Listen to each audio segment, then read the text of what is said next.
Why? Because we have no proof they exist. This video of an Iraqi test flight obtained by UNSCOM some years ago shows an Iraqi F-1 Mirage jet aircraft.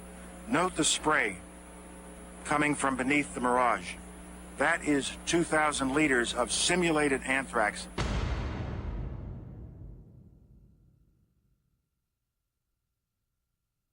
Iraqis continue to visit bin Laden in his new home in Afghanistan. George Tenet's analysts had spent a year and a half of torturous investigation, torturous analysis, to see if there were ties between al-Qaeda and Iraq. They found none. Our conservative estimate is that Iraq today has a stockpile of between 100 and 500 tons of chemical weapons agent. So the Secretary of State is telling us that our conservative estimate is that Iraq possesses between 100 and 500 tons of chemical weapons agent, enough to fill 16,000 warheads on the battlefield. Where are they? What happened to them? My suspicion is that this is not our conservative estimate, that this sounds very much to me like our neoconservative estimate. Iraqi denials of supporting terrorism take their place alongside the other Iraqi denials of weapons of mass destruction. It is all a web of lies. It was a masterful performance, but none of it was true. Where are all these weapons? Where is all this VX? Where is all the anthrax? The reality is that between the original UNSCOM inspections and the UNMOVIC inspections, you destroyed, with those inspections, 90 to probably 95% of the Iraqi arsenal. The first Gulf War destroyed almost nothing. Post-war U.S. battle damage assessments confirm that.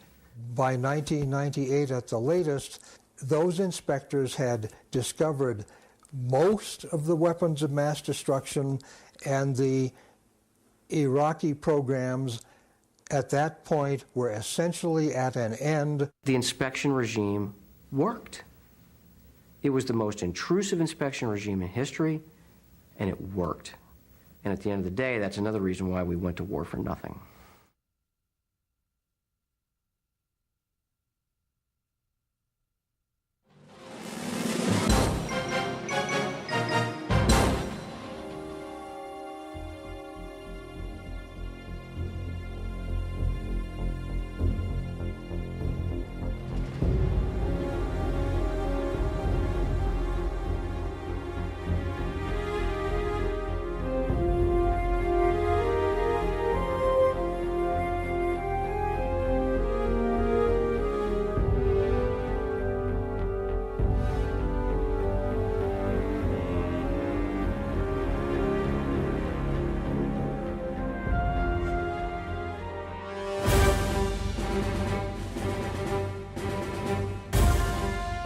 There's no doubt in my mind but that they currently have chemical and biological weapons. The Iraqi regime possesses biological and chemical weapons. We know for a fact that there are weapons there.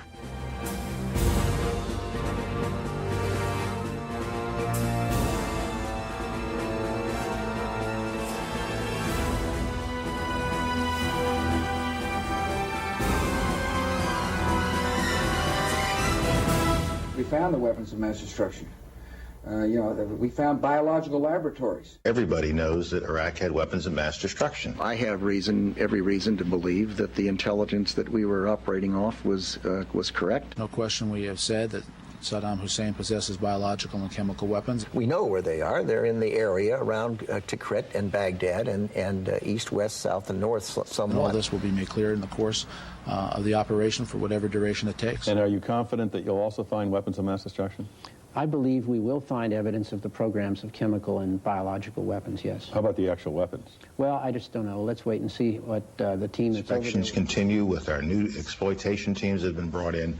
And that we will in fact find weapons or evidence of weapons programs that are conclusive. It is somewhat puzzling, I think, that you can have 100% certainty about the weapons of mass destruction's existence and zero certainty about where they are. Do you agree, and does it matter whether or not you find these weapons? We might ask the Prime Minister that. We won't be proven wrong. This is a process that takes some time, and it will ebb and flow. One thing we know is that he had a weapons program. I don't know anybody that I can think of who has contended that the Iraqis had nuclear weapons. And we believe he has, in fact, reconstituted nuclear weapons. But on the specific issue of weapons of mass destruction, it's going to take time, and we're going to have to be patient. Over time, the truth will come out. Now, it's going to take time to find anything because People will find that we presented a solid case, a case that is there and was there and will remain there. So it's going to take a period of time to find the people. I don't think we'll discover anything myself. I believe that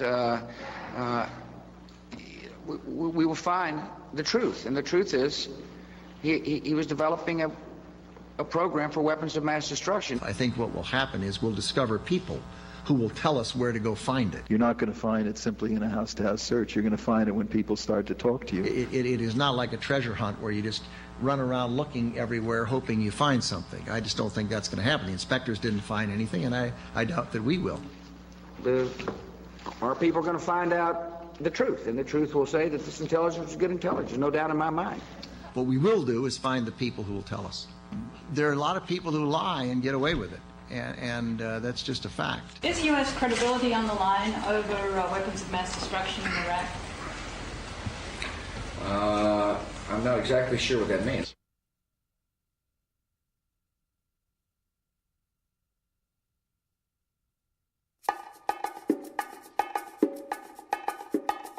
We're being told now that there's no way that we're going to be told what it's going to cost until after you have begun military action. It depends on the assumptions. It depends on how long the war lasts. It depends on whether weapons of mass destruction are used. What we have done is we have taken estimates looking at different variables and said, if this were the case on this variable and then on this variable, but there's so many variables that the numbers of possible point answers create a range that simply isn't useful. Yeah, I'm just not going to get into any speculation about numbers. We're dealing with a country that can really finance its own reconstruction and relatively soon.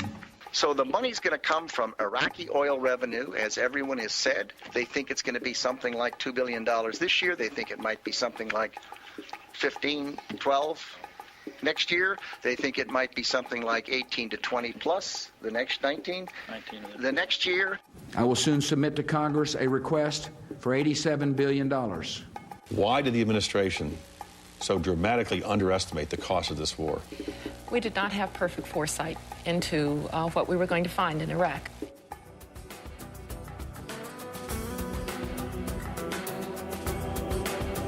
Just 16 words in the State of the Union address, words that we now know were misleading. And retired career diplomat Joe Wilson tried to warn the administration of just that nearly a year before the speech. I received a call from the CIA in February 2002, and I was invited out to talk to those people within the broader intelligence community who deal with three different subjects: Iraq, uranium, and Niger. I briefed them on what I knew about the uranium business. It was during the course of that briefing that they said that they had received a report that had piqued the interest of the Office of the Vice President, and that report was of a purported memorandum of agreement authorizing the sale of uranium yellowcake, somewhat enriched uranium, from Niger to Iraq, and it was a document that was executed by the government of Niger. They asked me if I would be willing to go out and take another look at it and talk to people I knew there. I left there telling them that if they wanted, I would be able to free up my schedule. They subsequently called me and said, please do. I'd spent the 8 days there drinking mint tea and talking to everybody there was to talk to who knew anything about the subject matter in Niamey. And I'd come back persuaded that could not have happened. One, from a business perspective, because of the way the consortium was structured, you just couldn't do it without a lot of people knowing. And two, the way the government bureaucracy was structured, you could not make the decision without a lot of people knowing. And if you made the decision, the decision would be reflected in a series of signatures on the documents. And if the documents did not contain those signatures, they could not be authentic government of Niger documents. The president quoted a British paper. We did not know at the time. No one knew at the time in our circles. Maybe someone knew down in the bowels of the agency, but no one in our circles knew that there were doubts and suspicions that this might be a forgery. Of course, it was information that was mistaken. Now, given what I knew about where the question had originated, and given what I knew about the way the government works, I knew that people in her circle did know. Based on thorough analysis, the IA has concluded, with the concurrence of outside experts, that these documents, which form the basis for the reports of recent uranium transaction between Iraq and Niger, are in fact not authentic. Numerous French words were misspelled in the documents. One of the letters was signed by a Niger official who had left office 10 years ago. Several dates in the documents did not match the day of the week. Several of the names and titles of officials mentioned in the documents were incorrect. We all know that the documentation on Yellow Cake from Niger was a fake, but why doesn't anybody say who did it, who faked the document? And why don't we take another look then at the same stream of consciousness that was prevailing at that moment on the aluminum tubes and even the trailers, the bioweapons trailers that were so ballyhooed. At that point, someone's got to say, who is putting this intelligence out there and why? And I don't think that question's been answered, and maybe because the answer is known, and it's not a pleasant one. Who was it that asked for this review of the Niger nuclear material question? It was the Vice President. Mr. Wilson, former ambassador, was sent to Niger in response to the Vice President's questions about this issue. So assumedly, the Vice President got a report back in response to his question, and that report contained the Wilson memo, his assessment of the situation. The question remains, who did the document? Who forged the document? And why? The list is possibly short. Somebody ought to be able to work on that. Wilson says his family is the subject of a smear campaign by senior administration officials. They deliberately leaked his wife's identity as a covert CIA operative, damaging her future career and compromising past missions, after he criticized the administration on Meet the Press and in the New York Times. The White House hatchet men came out and started writing articles in which they basically said that Wilson, the first one came out and said that Wilson told the truth because he's a Democrat. Set that up as an argument.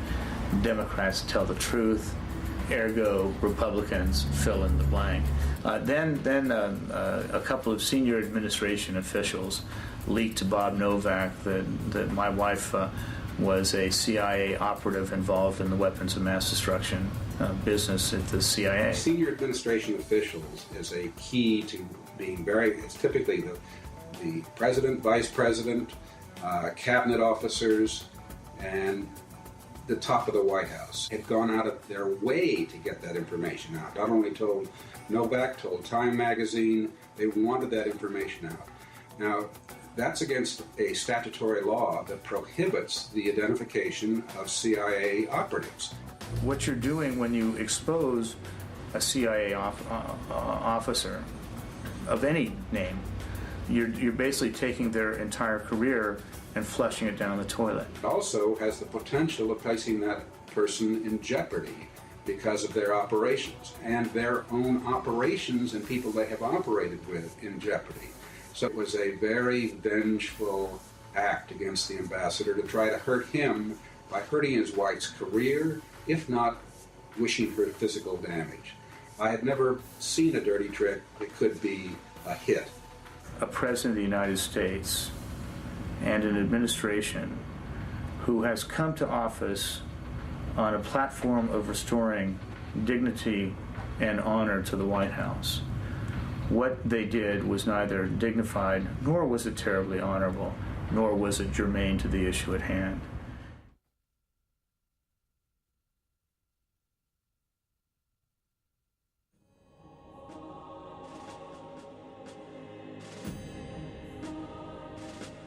it is fair to say that the Iraq War was a diversion from the war on terrorism. It certainly meant that people weren't paying as much attention to Afghanistan as they should have, and the resources that might have gone to Afghanistan ended up being focused more in Iraq.